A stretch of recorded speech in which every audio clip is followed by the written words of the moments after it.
This is San Diego News Daily. I'm Monica Dean. Let's get right into your top local stories on this Tuesday. We may be in the middle of a heat wave, but the city of San Diego is already preparing for the potential for heavy rains that come with an El Niño weather pattern. The city says it's been doing its part since the 2024 floods. NBC7's Nicole Gomez was back at the event in Balboa Park where locals were urging to get ready now. How crazy is it to be talking about potential flooding when we're in the 80s and there's no rain in sight? Well, that's the reality that we might be dealing with in the next 4 to 5 months. It is hot and it is humid, and it's hard to believe that winter is coming and that this prediction of greater weather is even possible in the near term. I'm here to tell you that the best available information the city has is that it is, and it very well will come. And what we're asking people to do, if I'm belaboring the point, it's for obvious reasons, to get prepared. This morning, city leaders, along with first responders, gathered to talk about what you can do now to get ahead of what may be coming this winter. First off, they're urging residents to visit sandiego.gov/El Niño. The interactive website will tell you if your home is at risk for flooding. It provides preparedness tips and a checklist for emergencies. While San Diegans can do their part, memories of the 2024 floods are still vivid for the thousands who were displaced. Many blamed the city for clogged storm drains and poor infrastructure. And while crews have made progress since then, the stormwater system still faces a $5 billion funding gap over the next 5 years. Much of what we were preparing for today was born from tragedy, a tragedy that because of climate change threatens to be replicated if we don't learn from the past and prepare for the future. I will never forget January 22nd, 2024, the first homes that I stepped in and what I saw that night and the days that followed. And that storm and those tragedies taught us hard lessons.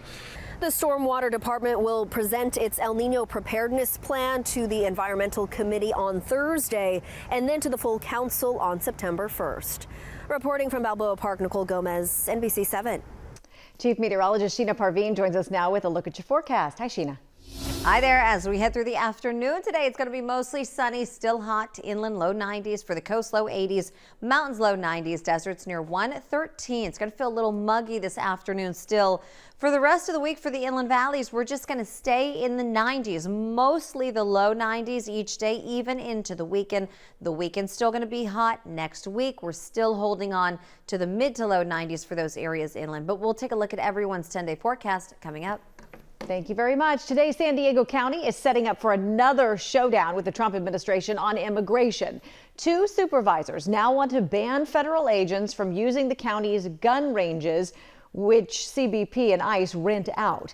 The agencies have been paying the county about $127,000 a year for agents to complete their training and mandatory qualifications at the county's firearms training facility in Otay Mesa. But yesterday, Supervisors Tara Lawson-Remer and Paloma Aguirre announced an effort to end that contract.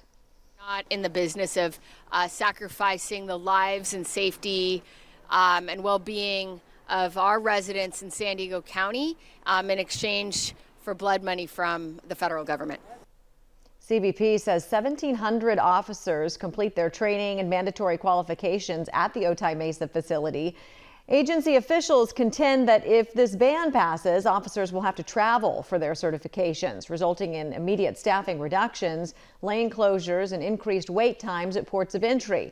However, Aguirre and Lawson-Remer said, like their recent ordinance barring immigration agents from non-public county property, this is about values and protecting San Diegans.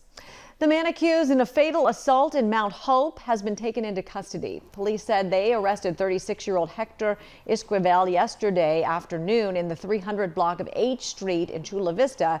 He had been on the run since Sunday night when police were called to an apartment complex near 36th and Island. The 46-year-old man was reportedly trying to break up a fight between his nephew and neighbor when he was hit in the head several times by Esquivel with a blunt object. He was taken to the hospital but did not survive. Esquivel is being held on 1 count of murder and 1 count of an assault with a deadly weapon. After decades of talking about it, San Diego can actually start planning the future of Anza Cove Park. We'll have a look at the plans to transform this area in Mission Bay. Stay with me. NBC7 and Telemundo 20. Weather coverage you count on. You count on accuracy. The winds are going to be increasing. You count on these experts. Take a look here at our future weather. In 2 languages. Más de 3 pulgadas de precipitación. You count on innovative tech. Look at our first alert Doppler radar. From a team you depend on. Dry conditions to round out this week. You count on early warnings. Because we had pretty significant rain. Because you know every second counts. It just kept getting worse and worse. This is First Alert Weather. This is coverage you count on. Only on NBC7 and Telemundo 20. This is San Diego News Daily. I'm Monica Dean. Welcome back. A man accused of starting a fire in Los Penasquitos Canyon Preserve will answer to arson charges tomorrow. The Sorrento fire is one of 2 fires sparked in the county in just 2 days. The other one's in Campo. Both are pretty much under control at this point, but firefighters are still working to put out some stubborn hot spots and prevent flare-ups. NBC7's Audra Stafford explains what neighbors did right that likely saved homes. From this spot up here along Sorrento Valley Boulevard, you can see the massive burn scar area from the Sorrento fire. You can also see just how dry all of the brush is surrounding it. And it's this dry brush combined with the hot temperatures that has firefighters so concerned. From Sorrento Valley, firefighters have been busy battling back-to-back brush fires. The smoke started blowing up canyon. It got pretty thick real fast over here. It's pretty intense, and you're thinking, okay, is this the time when we're actually going to have to evacuate, and are we going to come back to home, or are we going to come back to nothing? So yeah, it's definitely a scary thing. John Frazier and Gigi Finley live near Penasquitos Canyon, where the Sorrento fire started Sunday afternoon, then quickly raced toward homes. So no matter where you live in the city of San Diego, whether it be a canyon, a beautiful canyon like Sorrento, or even here in the center of the city, we're constantly under that fire risk. San Diego Fire Rescue spokesperson Candace Hadley says because of that, it's important to be ready. So have that conversation about what you would do if you were told to evacuate, if you only had minutes to act, like we saw at the Sorrento fire. And make sure you have defensible space around your home. Hadley says neighbors like John and Gigi set a good example on both fronts, but they know you can never be too prepared. With more hot weather in store, firefighters say it's important that you be extra cautious. Don't do anything that could spark a fire. From Sorrento Valley, I'm Audra Stafford, NBC7. Changes to one of San Diego's most popular destinations have taken a step forward. The Coastal Commission recently gave the okay to transform Anza Cove. There will still be space for camping and hanging out, but the wetlands could also expand dramatically and help local wildlife. Advocates say a full transformation could take 20 years. Now that the plan's been approved, the responsibility is really on the city of San Diego to find the funding, to do the studies that they need.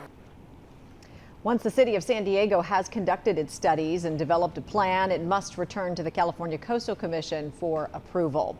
Chief Meteorologist Sheena Parveen will have a look at your weather forecast right after this. On January 22nd, I got a phone call from my daughter. Rolling. All right. She said, Mom, the water's already waist high. And we were all scrambling. There's been 2 wildfires that have come through. We were able to watch NBC7, and we knew that as long as they were there, we were going to be okay. We're going to be here. We're going to keep an eye on things. Because of you guys, they acted. This is the source of all of this neighborhood's problems. Everything can be so unpredictable, and we rely on this coverage. And that's a tornado warning. Hi there, I'm NBC7 meteorologist Sheena Parveen. Another hot day, a little muggy this afternoon too. Low 80s at the coast, low 90s inland, also for the mountains. Deserts right around 113, 114. So it's still going to be very hot for many areas inland later today. And then as we head into the weekend, notice our weather pattern doesn't really change. Temperatures stay in the low 80s to mid 80s near the coast, low 90s inland through the weekend. This lasts into next week. So it's going to be hot for quite a while. Storm chance, mountains and deserts starts Thursday. Thank you. NBC7's Clear the Shelters campaign is in full swing with more than a dozen shelters offering reduced or waived fees through August. For more information on our campaign, head to NBC7.com. Just click on the trending bar. And as always, more coverage you count on right there at NBC7.com. We'll see you this afternoon. Thanks for watching.